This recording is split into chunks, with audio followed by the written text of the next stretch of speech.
वाजपेयी और आडवाणी की उस पार्टी को विपक्षी दल काऊ बेल्ट की पार्टी कहती थी। हिंदी भाषी राज्यों के अलावा बीजेपी को विपक्षी दल ज़्यादा गंभीरता से नहीं लेता था, लेकिन आज बीजेपी का परचम पूरे नॉर्थ ईस्ट में लहरा गया है और साउथ में सैफरन वेव की एंट्री हो चुकी है। लेकिन बीजेपी के लिए सबसे बड़ी चुनौती आज भी बंगाल और केरल है। बीजेपी के लिए ही नहीं, संघ परिवार के लिए भी बंगाल और केरल सबसे बड़ी चुनौती है और बीजेपी के कैडर और संघ के कैडर दोनों मिलकर जी जान से यहाँ चुनाव जीतना चाहते हैं।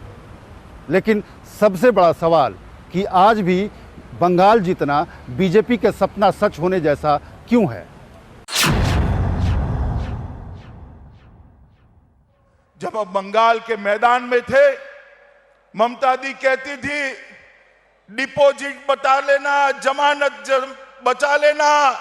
ममता दी आंकड़े देख लीजिए, अब आने वाली विधानसभा चुनाव में भी पूर्ण बहुमत के साथ भारतीय जनता पार्टी की सरकार यहां बनने वाली है।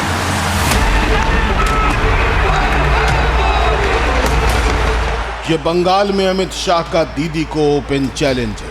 2016 में बीजेपी ने 294 सीटों वाली बंगाल असेंबली में सिर्फ 3 सीटें जीती थी, लेकिन अब अमित शाह ने 2/3 बहुमत से सरकार बदलने का नारा दे दिया है। ये यात्रा जो 18 सीटों तक पहुंची है, विधानसभा में 2/3 बहुमत के साथ भारतीय जनता पार्टी की सरकार बनाकर समाप्त। सवाल है, आखिर बंगाल फतह करने के लिए बीजेपी इतनी उद्वेलित क्यों है? इसका जवाब बीजेपी की जड़ों में छिपा है। नमस्ते सदा वत्सले मातृभूमे, नमस्ते सदा वत्सले मातृभूमे, त्वया हिंदू भूमे सुखम वर्धितोहम, त्वया हिंदू भूमे। जिस जनसंघ से बीजेपी निकली और जिस संघ से जनसंघ का दीपक जला था, वो राष्ट्रीय स्वयंसेवक संघ बिना बंगाल के अधूरा है। नमस्ते नमस्ते, नमस्ते नमस्ते। आरएसएस के संस्थापक केशव बलिराम हेडगवार ने अपनी डॉक्टरी की पढ़ाई कोलकाता के मेडिकल कॉलेज से की थी। साल 1936 में आरएसएस के दूसरे चीफ एमएस गोलवलकर ने कोलकाता में ही स्वामी अखंडानंद का शिष्य बनकर खुद को सन्यासी घोषित किया था। स्वामी अखंडानंद रामकृष्ण परमहंस के शिष्य और स्वामी विवेकानंद के साथी थे।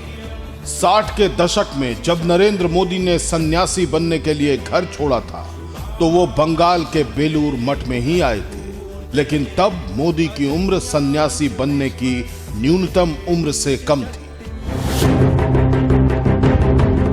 2020 की जनवरी में विवेकानंद जयंती के मौके पर पीएम मोदी 2 दिन के बंगाल दौरे पर थे, लेकिन यहां वो राजभवन में नहीं बल्कि बेलूर मठ में रुके। बेलूर मठ में रात गुजारने वाले मोदी पहले प्रधानमंत्री थे, इसलिए हिंदुस्तान का यह प्रधान बंगाल की माटी के आगे बार बार नतमस्तक होता है। जहां तक नॉर्थ ईस्ट के राज्यों की सवाल है, हमारा गर्व है, हमारा नॉर्थ ईस्ट हमारा गर्व है। नॉर्थ ईस्ट के राज्यों की संस्कृति, वहां की परंपरा, वहां की डेमोग्राफी, वहां के रीति रिवाज, वहां के रहन सहन, वहां का खान पान, ये करिश्मा मोदी के चेहरे और अमित शाह के नेतृत्व का ही था कि आमार सोनार बांग्ला की जगह बंगाल की धरती से एक बार भारत माता की जय का शोर उठने लगा। बंगाल की धरती से हिंदुस्तान की बात होने लगी और जय श्री राम के नारे को ममता बनर्जी के खिलाफ सबसे बड़ा हथियार बना लिया। भारत माता के जय श्री राम, भारत माता के। ये परिवर्तन देश ने 1-2 सालों के भीतर देखा। इसके लिए बंगाल बीजेपी के कार्यकर्ताओं का दशकों पुराना संघर्ष भी जिम्मेदार है। 34 साल लेफ्ट और 10 साल ममता बनर्जी के शासन ने पूरे देश के मिजाज में बंगाल के मिजाज को अलग ही रखा।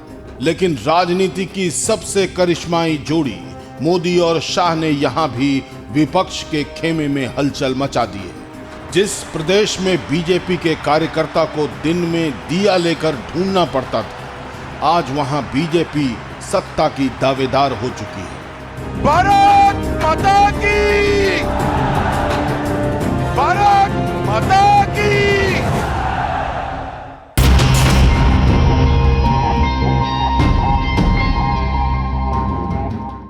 अड़ी सोमवार से शुक्रवार शाम 6 बजे सिर्फ TV9 भारतवर्ष पर।